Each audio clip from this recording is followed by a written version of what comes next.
In terms of Ghana Beyond Aid, I think it's absolutely achievable, and I think unless you set the aspiration, then it won't be. So I think it's the right aspiration. In terms of where Ghana is just now, I think it's got quite a lot of challenges to get truly beyond aid, but I think the idea and the aspiration to be economically independent is a good one. For me, I think that in the world in which we all live today, it's a global world. So no country lives and acts totally independently. We're all interdependent.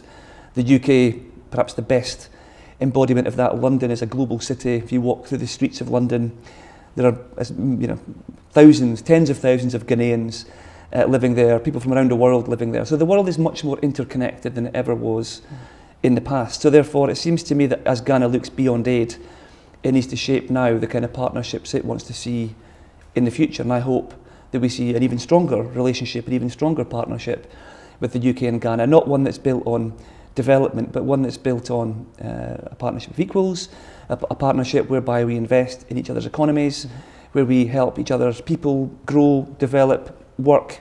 And I think there's a lot of the capability to do that, but I think we need to make sure we shift and think hard about what it is we want to do together. I remember the American ambassador to Ghana, Mr. Jackson, was on this same show. I sat with him and he passed a comment in relation to Ghana Beyond Aid, that vision of our president is something that puts him above his competitors, above his predecessors. It makes him someone more visionary than a lot of recent leaders the country has seen.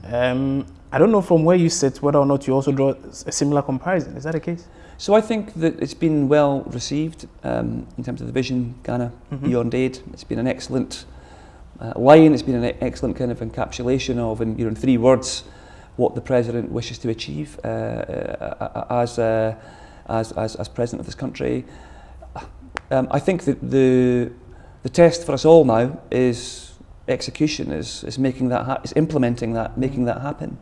And I think there's a lot to do because we can't just will Ghana to become beyond aid. We need to make sure we have practical actions to make that so. And the practical things being done, currently. Practical things being done. So I think in terms of making, as we see economic growth, it's very high. How do we make that more inclusive? Or how does the government of Ghana make that more inclusive? And how do the UK play a part in making that so?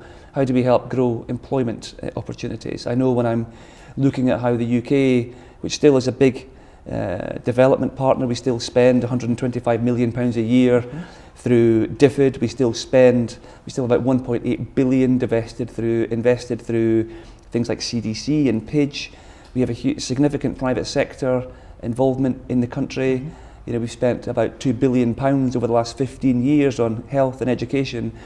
So there's no lack of will, there's no lack of investment, but I think the question is, how do we now turn that into a new narrative, a new story, and a new opportunity, whereby as Ghana moves beyond aid, we can see the practical steps to make that happen, that will grow employment and see the rest of the country develop right throughout the whole of Ghana.